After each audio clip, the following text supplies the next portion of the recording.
I'm Sonny, I'm project manager for Ram Restoration. I started here in September, so I've been here 5-6 months. I take the new jobs from a day-to-day basis. I run them from start to finish.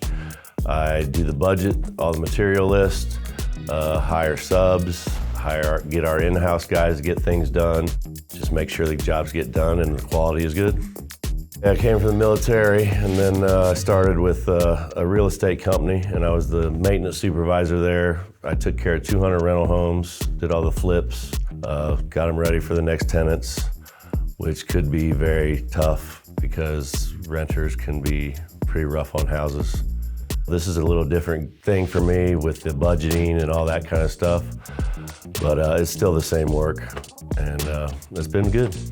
We'll just say, for instance, last week, I've got 11 jobs going on right now, so I'm running a lot, but I have to hit almost every job every day to make sure things are running smoothly. I've been in the business for 20 plus years. I've been doing this for a long time. On the outside, the job may look simple. I need drywall or this or that. But once you start tearing things apart and getting into the inside of it, you never know what you're gonna find. So it's always something new. That's the part that can be tough sometimes. I think I'll be here for a while. I'm 55 years old, so this will probably be my last job. So I like it. It's going well so far, and I'll just stick with it. Yeah, everybody here is great. Everybody seems to get along well, and it's a good atmosphere.